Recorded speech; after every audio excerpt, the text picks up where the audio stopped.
తెలంగాణ రాష్ట్రం రాజన్న సిరిసిల్ల విద్యారంగంపై దాడులను ఖండిద్దామని పిలుపునిచ్చారు. ప్రభుత్వ విద్యా పరిరక్షణ పోరాటాలను విజయవంతం చేద్దామని విద్యా పరిరక్షణ కమిటీ నేతలు హామీ ఇచ్చారు. రాజన్న సిరిసిల్ల జిల్లాలో విద్యారంగం భవిష్యత్తు, ప్రభుత్వ పాఠశాలల పరిరక్షణ, నిధుల కేటాయింపు వంటి కీలక అంశాలపై జరిగిన తెలంగాణ విద్యా పరిరక్షణ కమిటీ జిల్లా సమావేశంలో కీలక నిర్ణయాలు వెలువడ్డాయి. కేంద్ర రాష్ట్ర ప్రభుత్వాలు ఉద్దేశపూర్వకంగా ప్రభుత్వ విద్యారంగాన్ని బలహీనపరుస్తున్నాయని తీవ్రస్థాయిలో విమర్శించారు.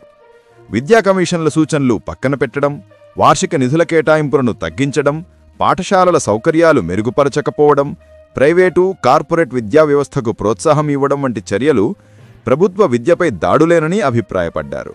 అంతేకాక నూతన జాతీయ విద్యా విధానం 2020 ఎన్ఈపీ ద్వారా దేశ లౌకిక, ప్రజాస్వామిక విలువలకు ప్రమాదం ఏర్పడుతుందని వ్యాఖ్యానించారు. విద్యారంగాన్ని కేంద్రీకరణ, కాషాయీకరణ దిశగా మలుస్తున్న ఈ విధానాన్ని ప్రజా ఉద్యమాల ద్వారా నిరోధించాలని ఆయన పిలుపునిచ్చారు. ఇంటిగ్రేటెడ్ ఇంటర్నేషనల్ స్కూల్స్ ప్రాజెక్టుపై విమర్శలు వెల్లువెత్తుతున్నాయి.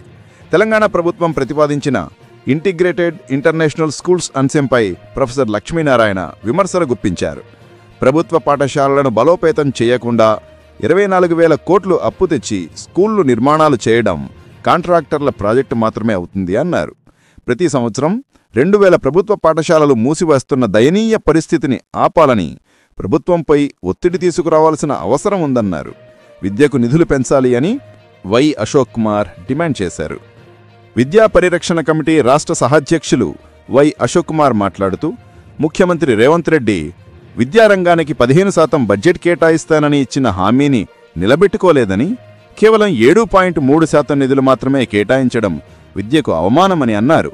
కేంద్ర ప్రభుత్వాన్ని ఉద్దేశిస్తూ జీడీపీలో 6%, వార్షిక బడ్జెట్లో కనీసం 10% విద్యకు కేటాయించాలని ఆయన డిమాండ్ చేశారు.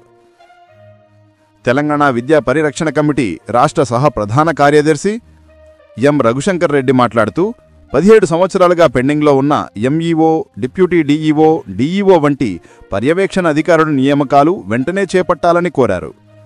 ఉపాధ్యాయ బృందాల ద్వారా పాఠశాలల పర్యవేక్షణ చేయించడం తగదు, ఇది వ్యవస్థను బలహీనపరుస్తుంది అని ఆయన అన్నారు. ప్రభుత్వ పాఠశాలల బలోపేతం అత్యవసరమని కె రవిచందర్ అన్నారు. విద్యా పరిరక్షణ కమిటీ రాష్ట్ర కార్యదర్శి కె రవిచందర్ మాట్లాడుతూ, ప్రభుత్వాలు గురుకులాలపైన మాత్రమే దృష్టి సారించకుండా ప్రధాన స్థానాలలో పాఠశాలలను బలోపేతం చెయ్యాలి, వాటిని సెమీ రెసిడెన్షియల్ మోడల్ వైపుకు తీసుకెళ్లాలి, మధ్యాహ్న భోజనం నాణ్యతగా అందించాలి, ప్రభుత్వ పాఠశాలలపై ప్రజల విశ్వాసం పంచాలి అని పలు సూచనలు చేశారు. రాజన్న సిరిసిల్ల జిల్లా విద్యా పరిరక్షణ కమిటీ నూతన కమిటీ ఎన్నిక జరిగింది. ఈ సమావేశానంతరం రాజన్న సిరిసిల్ల జిల్లా విద్యా పరిరక్షణ కమిటీ నూతన కమిటీ ఎన్నిక జరిగింది. టీపీటీఎఫ్, డిటిఎఫ్ సంఘాల ఆధ్వర్యంలో జరిగిన ఈ సమావేశానికి టీపీటీఎఫ్ అధ్యక్షులు రామనాథరెడ్డి అధ్యక్షత వహించారు. టీపీటీఎఫ్ ప్రధాన కార్యదర్శి వికృతి అంజయ్య, డిటిఎఫ్ జిల్లా అధ్యక్షులు సుధాకర్ రెడ్డి, డిటిఎఫ్ ప్రధాన కార్యదర్శి వంగి తిరుపతి, డిటిఎఫ్ రాష్ట్ర ఆడిట్ కమిటీ సభ్యులు Bora Sadanandam, TPTF, DTF, AISF, PDSU కార్యకర్తలు సమావేశంలో పాల్గొన్నారు. ప్రభుత్వ విద్యా పరిరక్షణ కోసం జిల్లా స్థాయిలో ఉద్యమాలను బలోపేతం చేస్తామని నాయకులు ఏకగ్రీవంగా నిర్ణయించారు. బ్యూరో రిపోర్ట్, స్ఫూర్తి ఇండియా న్యూస్. రాజన్న సిరిసిల్ల ప్రతినిధి ఉగ్గి మహేష్ అందించిన నివేదిక. Stay tuned. స్ఫూర్తి ఇండియా న్యూస్, ఇది సామాన్యుడి చేతిలో హస్త్రం. మన ఛానల్ను సబ్స్క్రైబ్ చేయటం మర్చిపోవద్దు. తెలంగాణలో కాదు, భారతదేశంలో కూడా మొత్తం ప్రైవేటైజేషన్ అనేది వచ్చేసింది. మీకు అందరికీ తెలుసు, ఎల్పిజి, లిబరలైజేషన్, ప్రైవేటైజేషన్, గ్లోబలైజేషన్. ఇది రావడం వలన విద్య అనేది ఒక సరుకుగా మారిపోతాయి. అంగట్లో సరుకు అంటే కూరగాయల లెక్క, సరుకుల లెక్క మనం ఎట్లయితే అమ్ముతామో, ఇది ఎప్పుడు 86లో, అప్పటికీ ఇంకా చైతన్య నారాయణ రాలేదు, అప్పటికీ ఇంత పెద్ద పెద్ద ఈ ప్రైవేట్ సంస్థలు రాలేదు. కాబట్టి రాబోయే భవిష్యత్తును ఊహించి ఇది ఇక సరుకుగా మారితే మానవ సమాజంగా మనుషులుగా మిగులారు. చివరికి ప్రైవేటైజేషన్ అంటే ఒక ఓన్లీ వాళ్ళు లాభాలు సంపాదించుకుంటున్నారు అదే కాదు. ప్రైవేటైజేషన్తో ఒక భావజాలం వస్తుంది. ఆ భావజాలంలో ప్రతిదీ కవిత్వం అన్నట్టు కాదేది కవిత కనార్హం అని తిరిగి అన్నాడు, కానీ కాదేది అమ్మకానికి అనర్హం.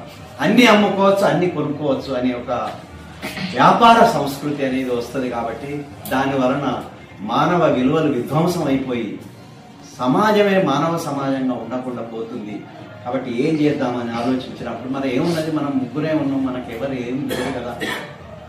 మనం ఎవరు మాట్లాడితే ఎంతమంది, ఇప్పుడు రేపు ఏదైనా చేయాలంటే కొద్దిమంది అన్న కావాలని అంటే అప్పుడు మనలో ఉన్న వాళ్ళు ఏమన్నారంటే లేదు లేదు, మనకు కనీసం తెలంగాణ సమాజంతో మనకు చాలా దగ్గర సంబంధాలు ఉన్నాయి, మనకు ఉపాధ్యాయ సంఘాలు ఉన్నాయి, మనకు విద్యార్థి సంఘాలు ఉన్నాయి, మనకు యువజన సంఘాలు ఉన్నాయి.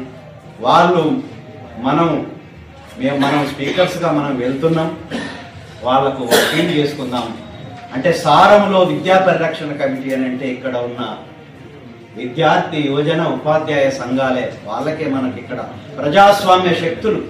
అందుకోసమే ఈ రాష్ట్రంలో బలంగా ఒక ఉద్యమం ఉండడం వల్ల ఇంతకుముందు చెప్పినట్టు సిరిసిల్ల ఒక ఉద్యమ ప్రాంతం. గతంలో మేము టిఆర్ఎస్ గవర్నమెంట్ తెలంగాణ రాష్ట్రం ఏర్పడిన తర్వాత 2014లో ఒక రాష్ట్ర వ్యాప్త విద్యాయాత్ర చేపట్టింది. కొత్తగా ప్రభుత్వం ఏర్పడిన తర్వాత ప్రభుత్వం పైన ఒక ప్రత్యక్ష ఆందోళన కార్యక్రమం చేపట్టింది మన తెలంగాణ విద్యా పరిషత్. అప్పుడు చర్చ జరిగింది బాగా. ఆ తర్వాత గత 10 ఏళ్ళుగా ఏం జరిగింది, 2 ఏళ్ళుగా ఏం జరుగుతుంది. మనం ఎప్పుడు యూఎస్పీసీఓ లేకపోతే సేవ్ ఎడ్యుకేషన్ కమిటీయో ఇట్లా మనం పోరాటాలు చేస్తున్నాం, కానీ విద్య అంతా కూడా ప్రజలకు అందకుండా పోతున్నటువంటి పరిస్థితి మీద ఈ 10 ఏళ్లలో చాలా తక్కువ పోరాటాలు.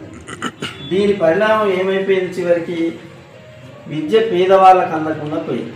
అయితే గత గవర్నమెంట్లో జరిగింది ఏంటంటే 300 రెసిడెన్షియల్ స్కూళ్లను 1003 రెసిడెన్షియల్ స్కూల్గా మార్చేసింది. కొంత అన్రెస్ట్గా ఉన్నటువంటి సెక్షన్కు ఆ పిల్లలకు అందులో అవకాశం వచ్చేసింది. ఎట్లయినా మన పిల్లల్ని అయితే పంపిస్తలేము, మన పిల్లలందరినీ ప్రైవేట్గా పంపిస్తున్నాం కదా, నిజమా కాదు?